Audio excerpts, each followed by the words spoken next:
반갑습니다. 종교 지도자들은 예수님을 올무에 걸리도록 하기 위해 함정이 있는 세 가지 질문을 했습니다. 첫째, 세금 문제, 둘째, 부활 문제, 셋째, 가장 큰 계명에 대한 질문입니다. 오늘 본문에서는 가장 큰 계명이 무엇인지 질문합니다. 예수께서 사두개인들로 대답할 수 없게 하셨다 함을 바리새인들이 듣고 모였습니다. 어제 본문의 내용이 부활도 믿지 않는 사두개인들이 부활에 관한 질문을 했었죠. 예수님은 성경도 하나님의 능력도 알지 못한다며 부활 때는 결혼하지 않는다고 말씀하셨습니다. 그리고 하나님은 죽은 자의 하나님이 아니라 살아있는 자의 하나님이라고 하셨습니다. 오늘 본문에서 한 율법사가 예수님을 시험하여 질문합니다. 예수님을 시험한다는 것 자체가 공감이 안 되는 것이죠. 그동안 예수님께서 행하시고 가르치신 내용들을 통해 이분이 어떤 분인지 알 수 있을 텐데 올무와 함정과 시험이라니. 율법사는 예수님을 선생님으로 부르며 질문합니다. 율법 중에서 어느 계명이 크니까? 유대 랍비들은 율법에 613개 계명이 있다고 보았고 그들은 그중 248개는 적극적으로 행해야 하는 것으로 365개는 피해야 하는 것으로 보았습니다. 그렇게 하여 중요한 것과 덜 중요한 것으로 구분하려 했습니다. 예수님은 그들의 의도를 아셨지만 신명기 6장 말씀과 레위기 19장 말씀으로 그들에게 답하십니다. 신명기에서는 마음을 다하고 뜻을 다하고 힘을 다하여 네 하나님 여호와를 사랑하라 하셨고 레위기에서는 내 이웃 사랑하기를 내 자신과 같이 사랑하라고 하셨습니다. 우리 교회 매주일 예배 시간마다 선포하는 계명이지요.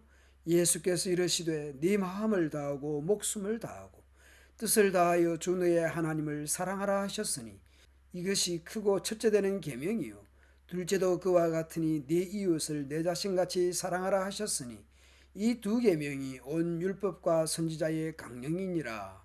구약을 셋으로 구분하면 모세의 율법, 선지서, 시가서로 구분할 수 있겠죠. 구약을 둘로 구분하면 모세의 율법과 선지서가 될 것입니다. 하나님 사랑, 이웃 사랑이 온 율법과 선지자의 강령, 즉 핵심이라는 것입니다. 곧 구약의 요약이며 핵심 내용이라는 것이죠. 십계명도 하나님 사랑, 이웃 사랑으로 그렇게 구분하여 볼 수도 있겠죠. 이제 예수님께서 바리새인들에게 묻습니다.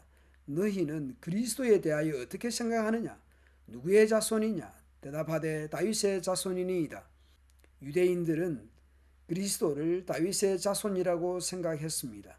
그도 그럴 것이 구약 곳곳에서 그렇게 볼 수 있는 경우들이 나오기 때문입니다. 사무엘하 7장에서 소위 다윗 언약이 나오죠. 시편 89편에서도 다윗에게 네 자손을 영원히 경고히 하며 네 왕위를 대대에 세우겠다 하셨습니다. 이사야 9장 11장에서도 나옵니다. 다윗의 왕자와 나라에 대한 것이죠. 에스겔 34장에서도 다윗을 목자, 여호와의 종, 왕으로 말씀합니다. 사울왕의 뒤를 이었던 다윗왕은 메시아의 표상이라고 할 수 있습니다. 정치적, 외교적, 군사적으로 통일, 영토, 중앙 집권 등에서 그렇습니다. 구약 곳곳에서 다윗의 후손이 강조되고 있습니다. 바벨론에 의해 망하여 포로되었다가 돌아왔는데 다윗과 같은 강력한 왕이 등장하여 다시 다윗 시대를 열어줄 것이라는 그런 정치적 군사적 메시아를 대망했을 것입니다. 예수님은 그리스도를 다윗의 자손으로만 생각하는 그들에게 묻습니다. 시편 110편 1절에서 다윗이 고백했던 말을 인용하며 묻습니다. 이르시되 그러면 다윗이 성령에 감동하여 어찌 그리스도를 주라 칭하여 말하되 주께서 내 주께 예수님께 이르시되 내가 네 원수를 내 발 아래에 둘 때까지 내 우편에 앉아 있으라 하셨도다 하였느냐. 우편에 앉아 있다는 것은 권한, 통치권을 위임받았다는 의미일 것입니다. 다윗이 그리스도를 주라 칭하였은즉 어찌 그의 자손이 되겠느냐 하시니 예수님이 곧 그리스도요 다윗의 주가 되신다는 의미입니다. 21장 23절에서 대제사장들 백성의 장로들이 질문했죠. 네가 무슨 권위로 이런 일을 하느냐? 또 누가 이 권위를 주었느냐? 그리고 예수님은 세 가지 비유, 즉 두 아들 비유, 악한 농부 비유, 혼인잔치 비유 등으로 그들을 책망하신 셈입니다. 그러자 바리새인, 헤롯당, 사두개파, 율법사 등이 나서서 세금 문제, 부활 문제, 가장 큰 계명 등으로 예수님을 함정에 빠뜨리기 위한 시험과 질문을 세 가지 했었던 것입니다. 이제 예수님이 어떤 분인지 확실하게 드러내시는 것입니다. 메시아가 다윗의 자손이라고 하지만 실제로는 그리스도가 다윗의 주가 되신다는 것을 증거하셨습니다. 그러자 한마디도 능히 대답하는 자가 없고 그날부터 감히 그에게 묻는 자도 없었습니다. 예수님은 다윗의 자손이기도 하지만 다윗의 주님이 되십니다. 통치자인 것입니다. 우리는 그리스도를 주님으로 모시고 살고 있는지 돌아보게 됩니다. 마음 중심에 하나님을 중심하여 살아가고 있는지 돌아보게 됩니다. 서신서에서 구주, 구원자라는 표현이나 의미들이 분명하게 드러나지만 직접적으로 주 예수라는 표현이 훨씬 더 자주 드러납니다. 예수님께서 죄에서 구원하신 분이기도 하지만 주 예수님이라는 것이 강조되고 있는 것입니다.